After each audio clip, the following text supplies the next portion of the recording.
before. And looking at his face, it appears that now he is much more painless, having much painless existence, and he is now a happy person. So he is our coordinator today, and through his good offices, we could uh, enlist the doctors have for today's meeting for delivering a lecture on this knee problem, and he will also suggest the measures, preventive measures. Friends, with these few words, I once again welcome you all in the today's Zoom meeting. And now I hand over the proceedings to our coordinator, Sri Nirmal Bothraji. He will speak a few words on Dr. Saab, and then the deliberation will start. Thank you. Good evening, friends. Thank you, Subhashji, for giving deliberation. And I welcome Dr. Dheeraj Marothi. He is well known in all over the country and also in the world. He is regularly going UK to deliver his speech. He is from Rajasthan, and he got his MBBS degree in Bikaner. Uh, Thereafter, MCH Ortho from UK, and he Ranawat Fellowship from US, and he has got many awards, and lists are very big. So he has done 50,000 knee surgeries and hip replacement surgeries. He is inventor in R2R technique and stitchless surgery. I have also got stitchless. There is no stitch in my knee, and the left leg I got surgery. I am feeling very good in comparison to right leg. So knee surgery, I was afraid before doing the surgery. The people are, everybody says that don't go for surgery. Then 5 to 6 years, I have got so much pain, and one after other, I was doing treatment. So then I have not got any relief. Thereafter, I went to with Dr. Marothi, and he suggested me for the surgery. So now I am feeling very good. And the Dr. Marothi is regularly visiting in Calcutta, Jaipur, Ahmedabad, and all other places. But regularly he is visiting in our Calcutta. He monthly visit or twice a month.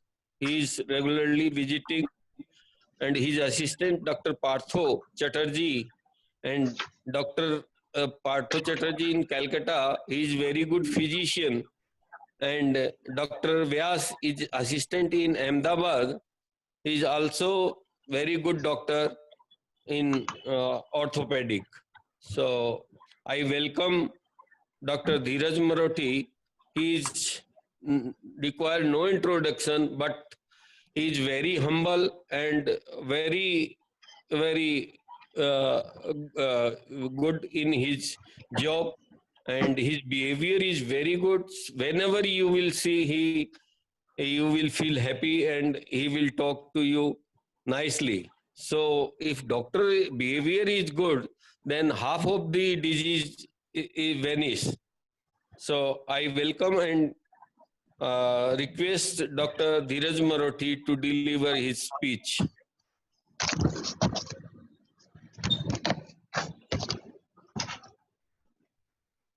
Hello.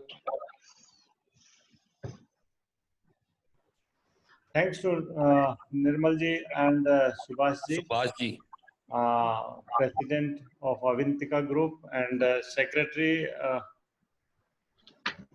Pramodji Dahlia Sahab, and Avantika Group, all the executive member and delegates and participants. So Can I share a screen now so we can start my presentation? So Yeah. today, what we are actually today is for Ganesh Chaturthi and Paryushan Parv for Jain people. So Nirmal ji, myself are having the fast today, and that's why your participants are less, because we selected a very auspicious day, Ganesh Chaturthi and the Paryushan Parv on same day. So Hmm. आज हम बात करेंगे how to reduce the knee and stress during corona time, how we can modify our lifestyle. So my today's webinar topic is how to reduce that all the joint pains, backache, knee pain, cervical pain by lifestyle modification. Then we will discuss about the treatment part after that interactive session. So what I'm supposed to discuss today is how the vibrations work in our body.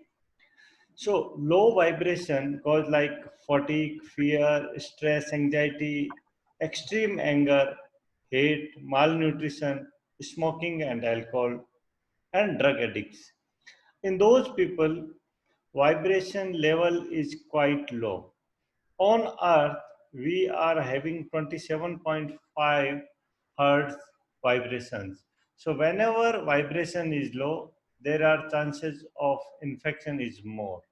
So these places like hospitals, assistance centers, jails, bar, casino, funerals, or basement underground, these are the places where vibration hertz are very low, and there are chances people to get more infection. So in our Hindu mythology or Indian history also, if we see, whenever person goes to funeral or burial places, we come and go for first go for the bath and then come inside the house. Why? Because that vibration, whatever we went there and get the low vibration. So these are the factors like if someone is having thyroid, so we should keep thyroid at normal level in this corona period. Another problem is job disturbance in this period, as well as financially economy, because you all are advocates, chartered accountant, group of the people. You people understand in better way कि ये corona का time है, economy disturb है, everybody every family is got disturbance, और उसका up and down आपके stress, anxiety और depression. दूसरा सबसे बड़ी प्रॉब्लम हम लोगों की है कि why we are watching the TV news whole day. We should not. हमें बहुत कम समय टीवी को देखना है और अपने parameters like thyroid, vitamin B12 normal रखना है. हमें हमारी इम्यूनिटी लेवल मेंटेन रखना है. जो फीमेल्स हैं, कुछ फीमेल्स भी ज्वाइन कर रखा है, तो जिनको मेनोपॉज है और पेरीमिनोपॉज मींस अराउंड 40 to 45 एज के बाद की फीमेल्स को मूड स्विंग होने का चांसेस ज्यादा रहता है और उसका ट्रीटमेंट उनको ध्यान रखना है. वैसे ही जिन लोगों को डायबिटीज है, डायबिटीज का लेवल मेंटेन रखना है टू मेंटेन देयर एक्टिविटी और इम्यूनिटी. जिन फीमेल्स को पेरीमिनोपॉज और मिनोपॉज के सिम्टम्स या हार्मोनल चेंजेस हैं, वो हमसे कंसल्ट करके उनकी मेडिसिन ले सकती है ताकि उनको इम्यूनिटी मेंटेन रहे. इस कोरोना के टाइम में आप फ्री हैं, काफ़ी लोग वर्क फ्रॉम होम कर रहे हैं, काफ़ी लोगों का वर्क डिस्टरबेंस है, उसकी वजह से आप maximum time you are spending time with the family, लेकिन हमारे सोने का टाइम फिक्स नहीं रहता, टीवी ज़्यादा देख रहे हैं, टाइम पे खाना नहीं खा रहे हैं. That is another problem for us. ऐसी प्रॉब्लम्स की वजह से आपका इम्यूनिटी लेवल लो होता है. दीज आर द फैक्टर जो आपको वाइब्रेट हाई रखते हैं, वो हम एक वन बाय वन डिस्कस करेंगे. First thing is yoga meditation.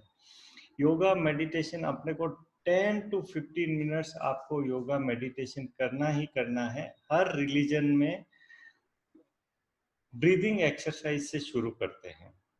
आप ब्रीथ इन ब्रीथ आउट, यदि ये आप 10 मिनट्स कर लेते हैं रोज, तो आपकी इम्यूनिटी बढ़ेगी, आपका मेंटल स्ट्रेस काफ़ी कम हो जाता है और काफ़ी सारी चीज़ों से आप बच सकते हैं। दूसरी चीज़ हम सब जानते हैं, how we can reduce during this period. Pandemics world में जब भी हुई है, हमारी लाइफ में पहली बार पेंडेमिक आई है, लेकिन एपिडेमिक्स हमने काफ़ी देखी है। हमें अपने आप को खुश रखना है, योगा मेडिटेशन को लाइफ में डालना है। जो लोग फ्री हैं उनको अपने बच्चों के साथ में, फैमिली के साथ में टाइम स्पेंड करना है, उनको फ्री नहीं रहना है। ये लोनलीनेस सबसे मेजर इश्यू होता है डिप्रेशन और एंजाइटी के लिए। तो हमें कुछ भी घर का काम है वो कर सकते हैं, चाहे हम लॉयर हैं, चाहे चार्टर्ड अकाउंटेंट है, चाहे कोई भी ऑफिस में है। हमें बच्चों के साथ टाइम स्पेंड करना है, उनके साथ में गेम्स खेल सकते हैं, किचन में वर्क कर सकते हैं। अब आती है, जब हम लोग घर से ऑफिस चला रहे हैं तो मेजर इश्यू आता है हमारा पोस्चर रिलेटेड प्रॉब्लम। आज जितने भी मेंबर ज्वाइन हुए, मैं इनको ये रिकॉर्डिंग भी अवेलेबल करवा दूंगा, तो आप अपने ग्रुप में डाल सकेंगे। सर्वाइकल बैक की प्रॉब्लम मैक्सिमम हो रही है, उसका कारण एक ही है, हम सारे ऑफिस में चेयर पे बैठते हैं। आपका चेयर का पोस्चर, आपका वर्किंग पोस्चर वो करेक्ट रखना जरूरी है। ये पर्सन है जो टीवी देखने का स्टाइल है, इसके हिसाब से इसकी गर्दन भी अनकंफर्टेबल है, बैक भी अनकंफर्टेबल है। वैसे ही बच्चों में चाइल्ड ओबेसिटी बढ़ती जा रही है, उसका कारण है उनका टीवी के आगे खाना पीना और उनका ध्यान कंसंट्रेशन फूड पे नहीं होना। तो हमें ये प्रिंसिपल बनाना है कि जो बच्चे घर पे खाना खाते हैं, कम से कम डाइनिंग टेबल और डाइनिंग प्लेस में आके, किचन में आके खाना ले, ना कि in front of the television. ये देखिए, ये पोस्चर है, इसमें कम पूरी की पूरी बैक अनसपोर्टेड है। इनकी बैक की पोस्चर तो बहुत ही बुरी है, इसकी वजह से इसको सर्वाइकल की प्रॉब्लम अर्ली होगी और बैक की प्रॉब्लम भी ज़्यादा हो सकती है। यहाँ ये फीमेल है, बड़ी चेयर है, लेकिन इनकी हाइट उतनी नहीं है, तो बिकॉज ऑफ दैट इनका बैक पीछे से अनसपोर्टेड है। मैंने रेड सर्किल से दिखाया है। whenever if you are sitting for the long period और आपका बैक अनसपोर्टेड है, आपको बैक एक प्रॉब्लम होने का चांसेस ज़्यादा है। हमें क्या करना है, elbow should be at 120 degree and hip angle should be around 90 degree, और आपका पूरा बैक देखिए सपोर्टेड होना चाहिए। ये आपकी चेयर की राइट पोस्चर है, हमें ये पोस्चर में ही बैठना चाहिए। ये देखिए, इनका चेयर बहुत ही छोटा चेयर है और उसकी वजह से इनके लिम्ब भी अनसपोर्टेड है और बैक भी अनसपोर्टेड है। इसकी वजह से यहाँ बच्ची को देखिए जो होमवर्क कर रही है। अभी बच्चों को हम डेस्कटॉप पे बैठने से रोक नहीं सकते, उनकी सारी क्लासेस ऑनलाइन है और हो सकता है कि नेक्स्ट 2 to 6 मंथ्स के भी ऐसा ही चलेगा। यदि ऐसा चलता है तो बच्चों का सिटिंग पोस्चर प्रॉपर होना चाहिए। इसके लोअर बैक और अपर बैक दोनों जगह प्रॉब्लम है। और देखिए मैंने क्या किया, यहाँ बैक क्वेश्चन दिया, पैर को क्वेश्चन दिया है, सपोर्ट दिया है, और बैक को पूरा सपोर्ट दिया है। तो हमें ध्यान रखना है कि if they are sitting for the long time, घर पे भी बैठ के क्लासेस ले रहे हैं, तो बच्चों का हमें केयर करना पड़ेगा, नहीं तो बच्चों का बैक एक का हमारे मेडिकल साइंस में सबसे मेजर इश्यू आ रहा है कि बच्चों को बैक एक ज़्यादा होने लगा है। ये मैंने एक्सरसाइज पोस्चर दिखाया है, आप रेगुलर इसको करें, जब भी टाइम मिलता है इस पोस्चर से आपको पूरे के पूरे बैक को रेस्ट मिलता है। सेकंड चीज जो हम नहीं चाहते थे, मोबाइल का ओवर यूज, लेकिन अभी हमारे क्लासेज, ऑफिस, जूम मीटिंग सब कुछ ऑनलाइन हो रहा है, वर्चुअल हो रहा है, तो हम बच्चों को भी नहीं रोक सकते, बाकी लोग भी पूरे इसी टाइम पे हैं। तो हमें ध्यान रखना है हमारा राइट पोस्चर क्या है। हमारा राइट पोस्चर ये है, ना कि ये। इसके ऊपर गर्दन का जितना भी वेट है वो वेट पूरी की पूरी स्पाइन वर्टिब्रा पे गिर रही है। इसकी वजह से देखिए इसको सीवियर पेन होने लग गया। तो हमें ध्यान रखना है, मोबाइल यूज करते समय हमारा गर्दन सीधा स्ट्रेट रहना चाहिए, ना कि इनफ्लेक्शन। ये गर्दन का पोस्चर नहीं होना चाहिए। अदरवाइज क्या होता है, आज की डेट में जो मैं पिछले 4-5 महीने से देख रहा हूँ, number of patient cervical problem की लोगों को बढ़ती जा रही है।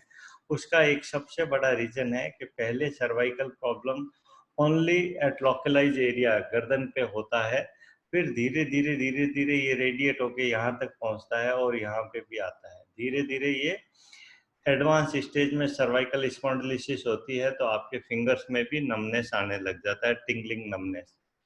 तो उसका सबसे बड़ा रीजन है आपका पोस्चर। आपके पोस्चर को आपको करेक्ट करना है।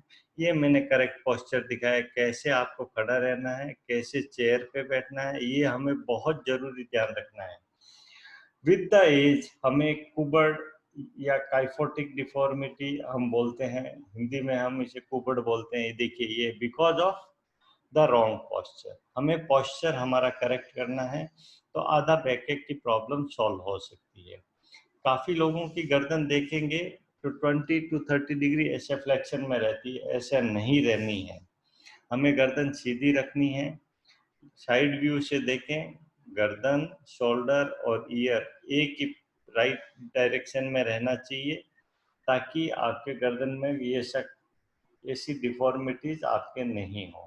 चाहे पेल्विस की हो चाहे बैक की हो, आपकी डिफॉर्मिटी को करेक्ट करना है। हमें क्या करना है, जब भी समय मिले बीच में गर्दन की एक्सरसाइज करनी है। ये मैंने देखिए एक चिन तक एक्सरसाइज सिखाई है। ये एक्सरसाइज आप नियमित रूप से कर सकते हैं। आप नियमित रूप से चिन तक एक्सरसाइज कर सकते हैं। इसमें क्या करना है, मैंने डॉट लगा के भी दिखाया है।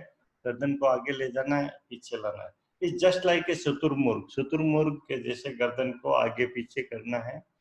दूसरी कसरत आप ऐसे कर सकते हैं, shoulder up down, up down. ये आप कंप्यूटर पे काम करते, क्लास अटेंड करते, मीटिंग के बीच में भी आप कर सकते हैं।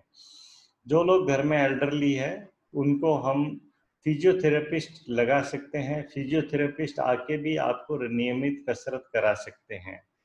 तो फिजियोथेरेपिस्ट की हेल्प से भी हम एक्सरसाइजेज कर सकते हैं। ये पिक्चर मैंने दिखाई है, आपका शोल्डर मूवमेंट है या नहीं है। आप अपना शोल्डर मूवमेंट खुद चेक कर सकते हैं।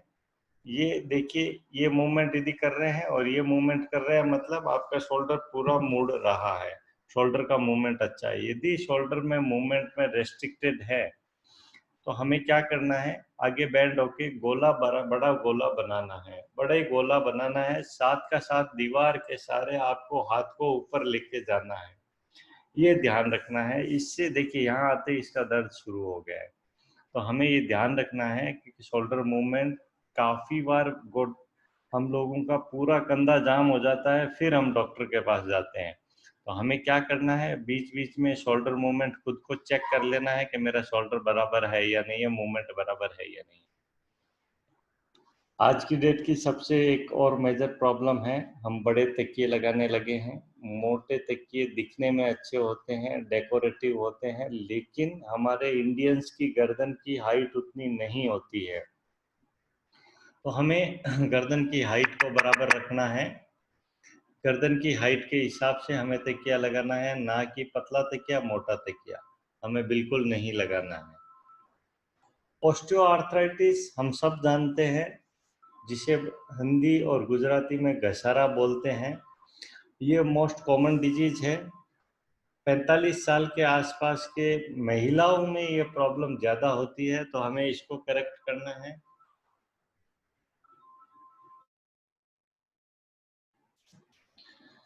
अराउंड 40-45 साल के बाद में महिलाओं में ये प्रॉब्लम ज़्यादा होती है। एज है, एज के हिसाब से आप देखेंगे, हम चारों स्टेज में निकलेंगे।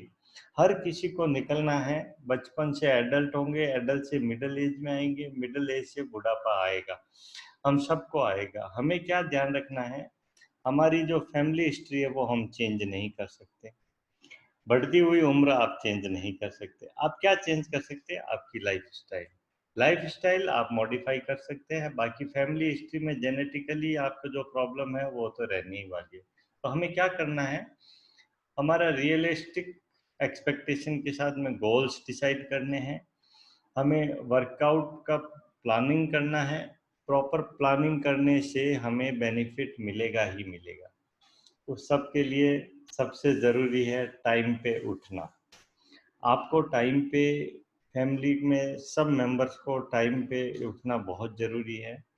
और आपको यदि वर्कआउट मॉर्निंग में करना है तो इवनिंग में आपके स्पोर्ट्स शूज रेडी होने चाहिए, आपका सामान रेडी होना चाहिए। वर्कआउट एसेंशियल जो भी करते हैं, चाहे आप जिम जा रहे हैं, चाहे गेम्स कर रहे हैं, चाहे रनिंग कर रहे हैं, चाहे वॉकिंग कर रहे हैं, चाहे स्किपिंग कर रहे हैं, हम सब के पास में स्मार्टफोन है। स्मार्टफोन में आप अपने डेटा फीड कर सकते हैं कि मेरे को कल कितनी कैलोरी बर्न करनी है। हमेशा मैं बोलता हूँ, कोई भी वर्कआउट आपने फाइनल किया है उसमें सबसे पहले जरूरी है warm up exercises. Warm up exercises क्यों जरूरी है? क्योंकि वो आपके लिगामेंट और मसल इंजरी को बचाता है। तो हमेशा कोई भी एक्सरसाइज करो, आपको सबसे ज़रूरी है स्ट्रेचिंग एक्सरसाइज। स्ट्रेचिंग एक्सरसाइज में मैंने ये 12 पोस्चर दिखाए हैं, ये आपके लिए सबसे बढ़िया है। आप सूर्य नमस्कार, कोई भी एक्टिविटी करना है, चाहे आपको कोई गेम्स खेलना है बच्चों को, पहले उसको बोलिए 5 सूर्य नमस्कार करना है। सूर्य नमस्कार हम सबको आता है, नहीं तो आप देख सकते हैं कैसे करना है। स्ट्रेचिंग एक्सरसाइज हो गई, आपका लिगामेंट इंजरी बच सकता है। दूसरी सबसे जरूरी चीज है 30 मिनट आपको लाइफ स्टाइल में, जीवन शैली में वॉकिंग को डालना है। 30 मिनट हमें वॉक करना ही करना है। जो लोग ऑफिस जा रहे हैं, कोरोना के टाइम में आप ऑफिस जाते हैं, शॉपिंग के लिए जा रहे हैं, तो आपको लिफ्ट का प्रयोग नहीं करना है। Try to avoid lift as well as don't touch the railing. Railing को बिल्कुल टच नहीं करना है, सीढ़ियों के बीच में चलना है ताकि आप कोई भी इंफेक्शन को घर पे लेके नहीं आए। हमारी मेजर प्रॉब्लम आज की डेट में बच्चे हैं, पलाथी मार के बैठ नहीं सकते। एक टाइम था सिर्फ एल्डरली लोग पलाथी मार के नहीं बैठ सकते थे, अभी तो बच्चों का भी ये हालत है, पलाथी मार के क्रॉस लेग सिटिंग नहीं बैठ सकते। तो क्यों नहीं बैठ सकते? उनकी इंटरनल थाई मसल्स बहुत टाइट हो जाती है। उसके लिए सिंपल एक्सरसाइजेज मैंने बताई है, वो कर सकते हैं। आपको दीवार का सहारा लेके अपने हाथ से पुश करना है। ऐसी एक्सरसाइज आप नियमित करते हैं तो आपको धीरे धीरे 3 to 4 वीक्स में आपको स्ट्रेचिंग एक्सरसाइज से आपकी इनर थाई की मसल्स रिलैक्स हो जाएगी। जो टाइट है वो धीरे धीरे खुल जाएगी।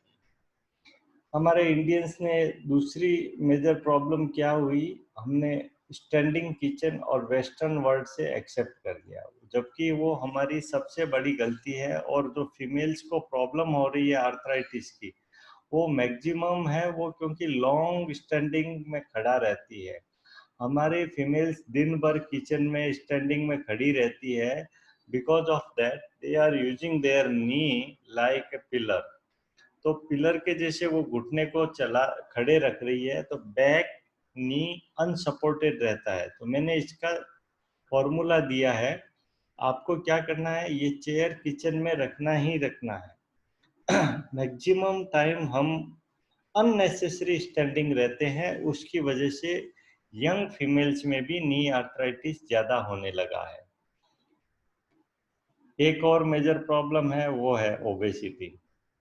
ओबेसिटी की बात करते हैं, और बोथरा जी का स्पेशल रिक्वेस्ट था कि कुछ डाइट पे भी हमें बताना है, तो मैंने कुछ एक स्लाइड्स डाइट पे डाली है।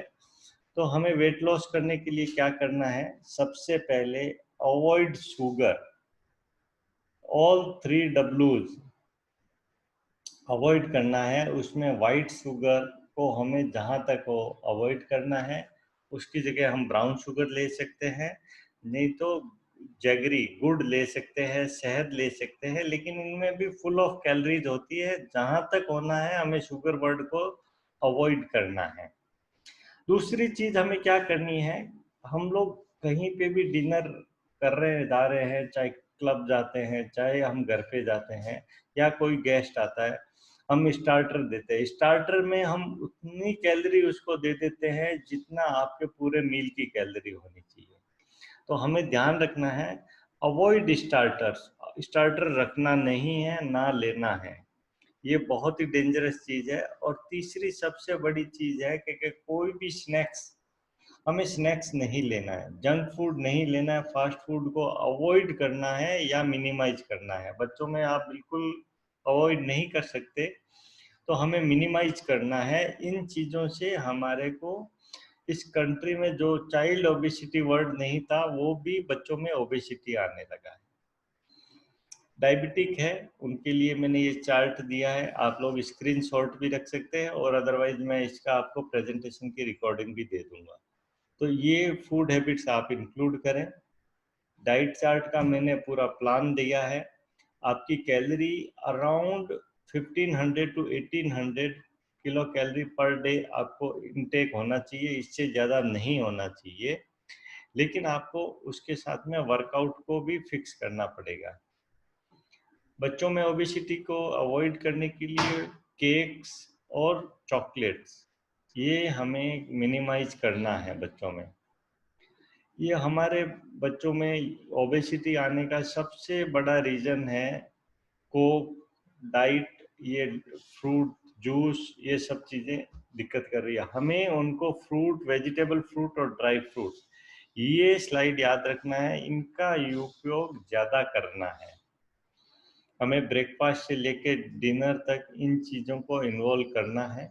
ये देखिए मैंने दिखाई है नॉर्मल डाइट, आप स्नैक्स, लंच डिनर कैसे लेना है, ना कि हमें जंक फूड खाना है। जैनिज्म में इंटरमिटेंट फास्टिंग होती है, सनसेट से पहले खाते हैं और सनराइज के कुछ आवर के बाद में खाते हैं, तो वो उसे इंटरमिटेंट फास्टिंग हमारा पुराना लिटरेचर सपोर्ट करता है, हम वो ऐसा कर सकते हैं। कुछ लोग कीटो डाइट लेते हैं। कीटो डाइट में क्या होता है, लो कार्ब्स होती है, हाई फैट डाइट होती है, उसकी वजह से जो ओबेसिटी है उसमें वेट रिडक्शन होता है। पानी की बात करूं, हमारे जो प्रॉब्लम्स की सबसे बड़ा जड़ है वो पानी है। पानी में पहले के ज़माने में जो आरओ लगे हुए हैं, फिल्टर लगे हुए हैं, उसमें B12 नहीं आता था। लेटेस्ट आरओ में आपको B12 मिलता है। हमें ध्यान रखना है कि हमारी सोसाइटी के हिसाब से हमें कौन सा फिल्टर रिक्वायर्ड है। कंपनी विल टेल यू कि कौन सा फिल्टर सूटेबल है, उस सोसाइटी के हिसाब से आपको फिल्टर लगाना चाहिए कि हमारे पानी में कितनी इम्प्योरिटीज है, क्या साल्ट आ रहे हैं, क्या मिनरल्स आ रहे हैं।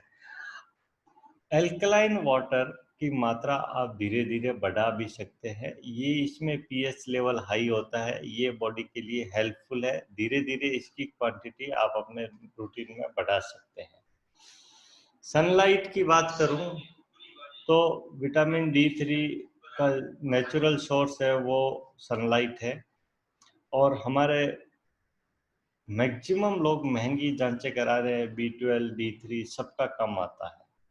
उसका रीज़न हमारी लाइफ स्टाइल है। हमें 15 टू 20 मिनट सनलाइट का एक्सपोजर मिलना ही चाहिए, ये ध्यान रखना है। जो लोग वेजिटेरियन हैं उनके लिए लिमिटेशंस है, मिल्क एंड मिल्क प्रोडक्ट ले सकते हैं, मशरूम वो लोग ले सकते हैं। तो हमें ध्यान रखना है, सनलाइट में हमें 15 से 20 मिनट बैठना है।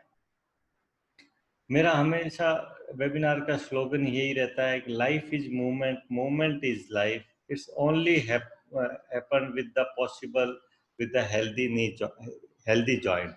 हेल्दी जॉइंट्स के लिए हमें नी अच्छे होने चाहिए, हिप अच्छा होना चाहिए। यदि नी में प्रॉब्लम है, हिप जॉइंट में प्रॉब्लम है या बैकएक आपको ज़्यादा है, तो आपकी लाइफस्टाइल हेल्दी हो नहीं सकती, आप मूवमेंट ज़्यादा नहीं कर सकते। कुछ लोग टेढ़े चलने लग जाते हैं, और टेढ़े चलने का रीज़न हमें ढूंढना चाहिए, कहीं बैक की प्रॉब्लम है, हिप की प्रॉब्लम है या नी की प्रॉब्लम है। हम लोग क्या करते हैं, जैसे बोत्रा जी ने बताया कि मैंने काफ़ी साल ऐसे ही निकाले, वो टाइम वापस आता नहीं।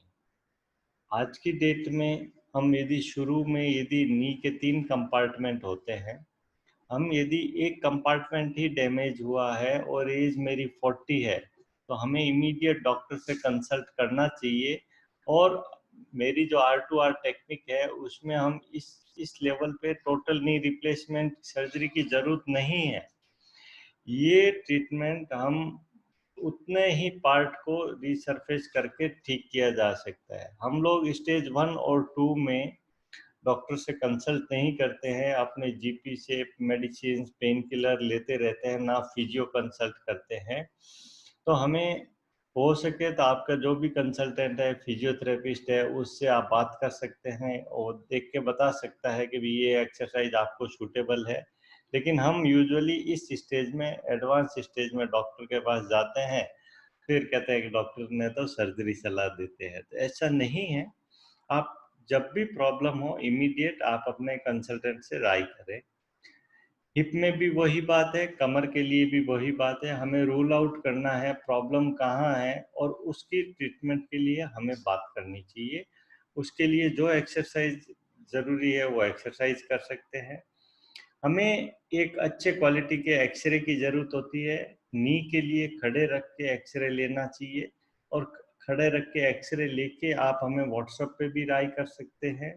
और वहाँ कलकत्ता में तो डॉक्टर पार्थो चटर्जी अवेलेबल है, तो वो आपको विजिट करके भी बता देंगे।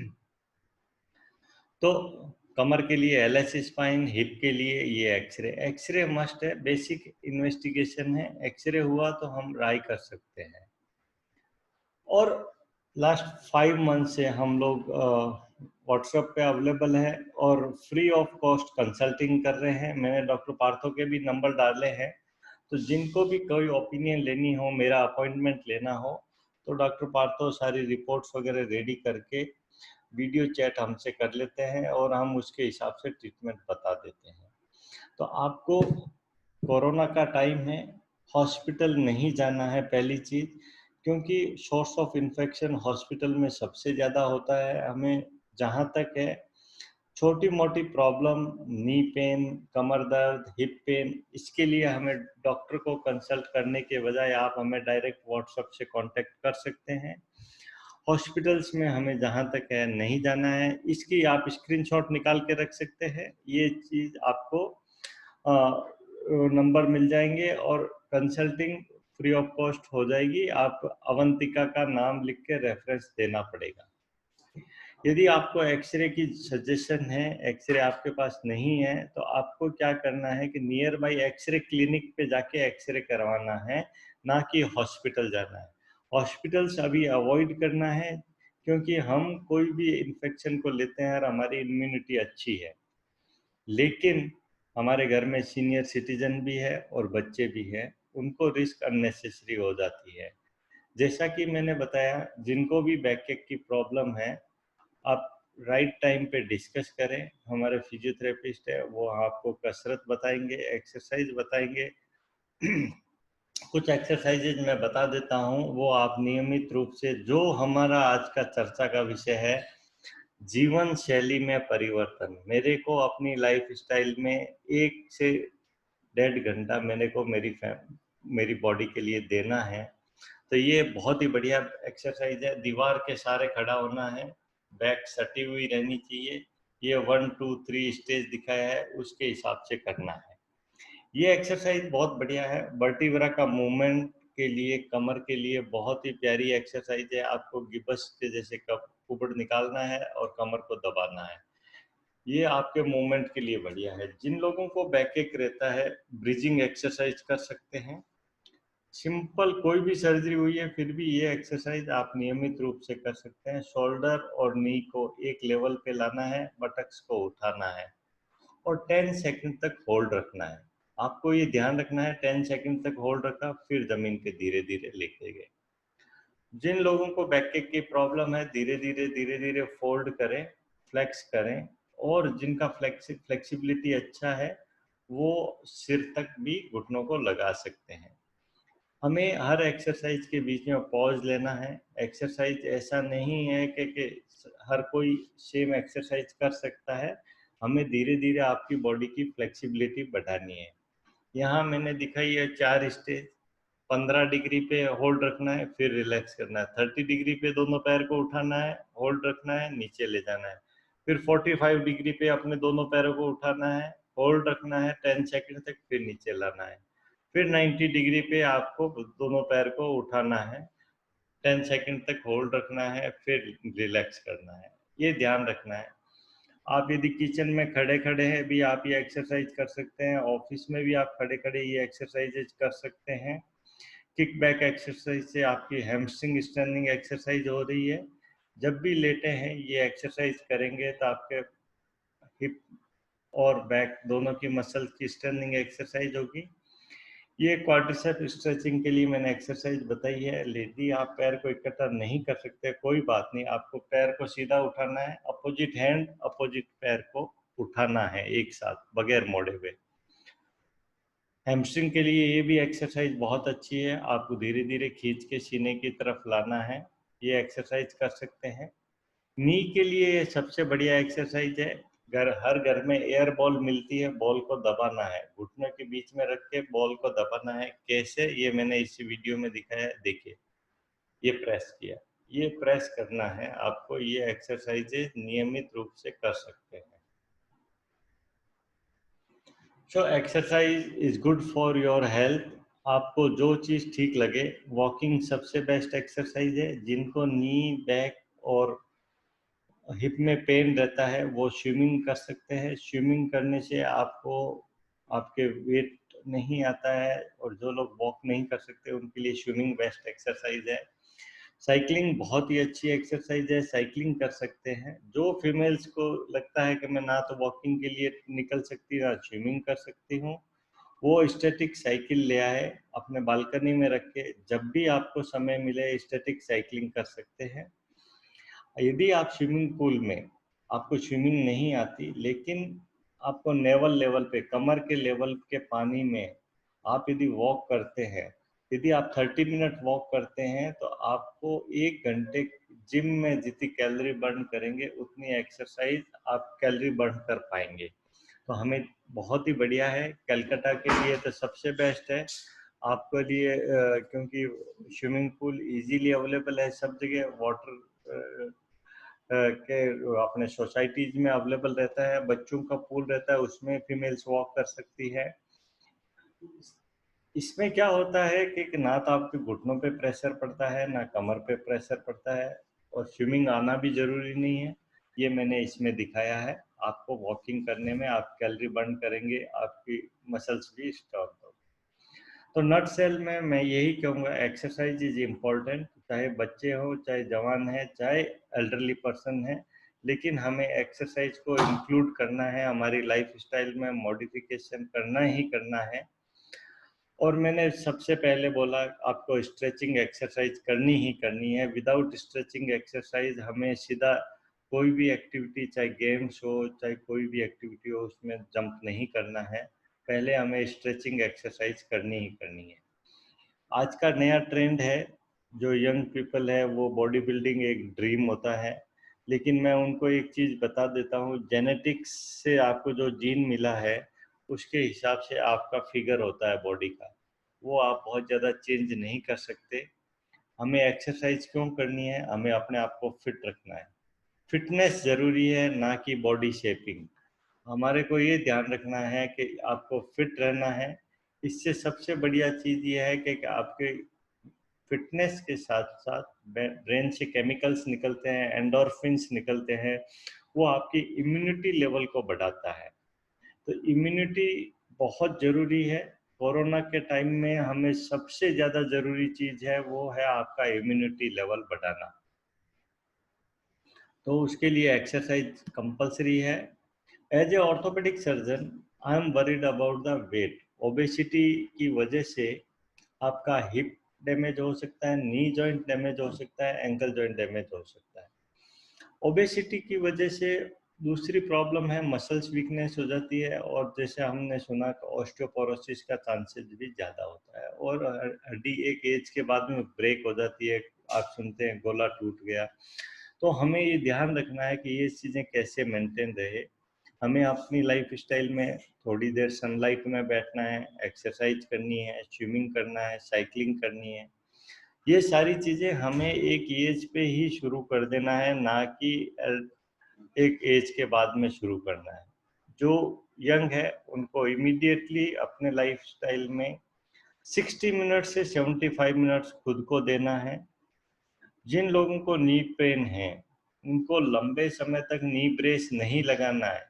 ये रॉन्ग पिक्चर है। कोई भी डॉक्टर आपको सजेस्ट करता है और आप यदि लंबे समय तक लगाते हो तो आपकी मसल्स वीक हो जाती है, तो हमारे सर्जरी के बाद में रिकवरी उतनी ही स्लो होती है। तो कुछ लोग बोलते हैं डॉक्टर साहब क्या करूं, तो हमारा राइट टाइम पे राइट डिसीजन होना चाहिए। जिन लोगों को मेडिकल ट्रीटमेंट की ज़रूरत है, विटामिन D3 ले सकते हैं, कैल्शियम ले सकते हैं, B12 ले सकते हैं। ये आपको इस समय सबको लेना ही चाहिए। विटामिन C के लिए आप नींबू का प्रयोग ज़्यादा कर सकते हैं, और आप यदि टैबलेट लेना चाहें तो लिमसी टैबलेट अवेलेबल है मार्केट में, वो ले सकते हैं। B12 विद जिंक आपको लेना चाहिए इम्यूनिटी बढ़ाने के लिए। लेकिन पेन किलर और यदि बाकी कोई चीज़ की ज़रूरत है, आपको रिक्वायर्ड रहती है, तो हमसे कंसल्ट किए बगैर आपको लंबे समय तक पेन किलर नहीं लेना है। फिजियोथेरेपी आप करवा सकते हैं। फिजियोथेरेपी बहुत ही यूजफुल टूल है।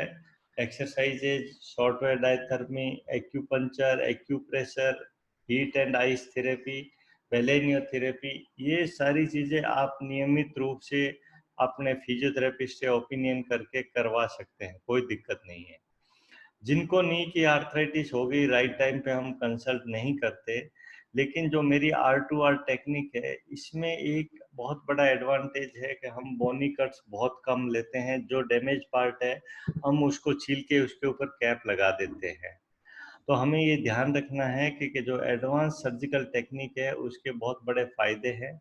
जैसे पुराने ट्रेडिशनल नी रिप्लेसमेंट होते हैं इंडिया में अभी भी, उसमें कमर में ट्यूब डाली जाती है, खून का दौरा रोका जाता है, और ये स्टेपल्स लगाए जाते हैं, ये ड्रेन ट्यूब डाली जाती है जिससे ब्लड बाहर आता है, रहता है 2-3 दिन तक। ये नॉर्मल हर ट्रेडिशनल नी रिप्लेसमेंट में होता है।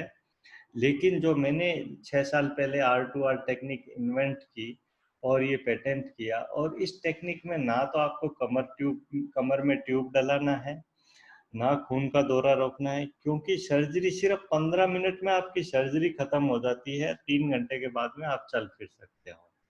ना आपको स्टेपल्स लगाते हैं, ना आपका कोई खोलने का झंझट। तो ये एडवांस टेक्निक हमने इसलिए की कि देखिए यहाँ पे आपका सिर्फ घुटने का एक पोर्शन डैमेज है। 3 पार्ट होते हैं, 3 कंपार्टमेंट होते हैं, उसमें एक कंपार्टमेंट डैमेज है, तो हम उसको ही रीसर्फेस कर सकते हैं। छोटी सी सर्जरी होती है, लेकिन उस समय यूजुअली हमारे इंडियंस की मेंटेलिटी ये रहती है कि डॉक्टर से कंसल्ट नहीं करते। हमें क्या करना है कि जब भी आपको प्रॉब्लम शुरू होती है आप डिस्कस कर सकते हैं। इस स्टेज पे टोटल नी रिप्लेसमेंट की जरूरत नहीं होती है, ये आपको ध्यान रखना है।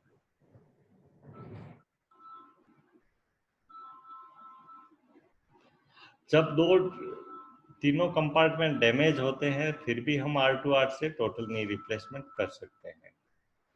सर्जरी के बाद आराम से आप मूवमेंट कर सकते हैं, नॉर्मल लाइफ स्टाइल से एक्टिविटी कर सकते हैं, साइकिलिंग कर सकते हैं, गाड़ी चला सकते हैं, सारी चीज़ हो सकती है। मेरा ड्रीम है कि डे केयर सर्जरी करने का। एक टाइम था इंडिया में जब नी रिप्लेसमेंट के बाद में हफ्ते से 10 दिन तक पेशेंट को हॉस्पिटल में रखा जाता था। मैंने ये इन्वेंट किया, इसको 3 डेज में रिड्यूस कर दिया, और जैसे कैटरेक्ट में डे केयर सर्जरी हुई है, ऐसा हमारा ड्रीम है। और हम अभी हमें परमिशन नहीं रहती क्योंकि काफ़ी लोगों का मेडिकल इश्यूज रहते हैं, इंश्योरेंस रहती है, उसकी वजह से हम 1 से 2 दिन रखते हैं। Otherwise patient is pain free, they can go home next day. ये दोनों गुरुजी के दोनों नी मैंने किए थे, और बड़ा आराम से पद्मासन लगा के बैठते थे। अभी का जो समय है, समय ऐसा है कि इलेक्टिव सर्जरी अभी भी हम 1-2 हफ्ते और क्योंकि काफ़ी नॉर्मलाइज हो रहा है, हॉस्पिटल का एनवायरनमेंट काफ़ी नॉर्मल हो गया है। हम लेकिन पिछले 3 से 4 महीने हमने जो भी पेशेंट को है उनको मेडिकल ट्रीटमेंट देके जहाँ तक हो सके हमें इलेक्टिव सर्जरी अवॉइड करना था। हमें सर्जरी थोड़ी डिले करनी है, हो सके तो 15 दिन और डिले करें ताकि इसका इम्पैक्ट है वो और कम हो जाए। आप ये नंबर नोट डाउन करके रख सकते हैं। जिनको भी कोई प्रॉब्लम है वो हमें कंसल्ट करना चाहे तो व्हाट्सएप पे कंसल्ट कर सकते हैं। आप ये स्क्रीनशॉट लेके रख सकते हैं। जो लोग शॉपिंग जाते हैं, जो लोग ऑफिस जा रहे हैं, जो लोगों को बाहर निकलना पड़ रहा है, हमें ध्यान रखना है N95 मास्क के साथ साथ फेस शील्ड बहुत ज़रूरी है। आपका प्रोटेक्शन काफ़ी मल्टीप्लाई में बढ़ जाता है, आपकी सेफ्टी काफ़ी बढ़ जाती है। These are the my OPD clinics all over the country। रेशनी क्लिनिक के करीब 16 सेंटर्स है एंड मेनली कलकत्ता मेरा रेगुलर विजिट रहता है। Doctor Partho Chatterjee round the clock वहाँ अवेलेबल है। जब भी लास्ट 15 ईयर से ही इज विद मी, तो कोई भी प्रॉब्लम है आप उनसे डिस्कस कर सकते हैं। वो मेरा अपॉइंटमेंट लेके आपको वर्चुअल मीटिंग करवा देंगे जब तक मेरा आना नहीं होता है। तो आप ये ध्यान रखिए, आपको अवंतिका का नाम लेके अपने जो भी पार्टिसिपेंट्स हैं उनको बोल सकते हैं। जिनको भी बैक का प्रॉब्लम है, हिप का प्रॉब्लम है, नी का प्रॉब्लम है या कोई भी ऑर्थोपेडिक प्रॉब्लम है, डॉक्टर पार्थो का ये नंबर आप सेव करके रखिए या नीचे इन्फो का नंबर दिया है। व्हाट्सएप से आप अपॉइंटमेंट लेके कोई चार्जेस नहीं लगेगा। It's a free of cost for Avantika group. तो आप ये ध्यान रखना जब भी आपका है, लेकिन आपको बताना पड़ेगा कि we are from Avantika. Thank you. अब हम Nirmal ji question answer session ले लेते हैं। मैंने ट्राई किया कि आज टाइम पे ख़त्म हो जाए।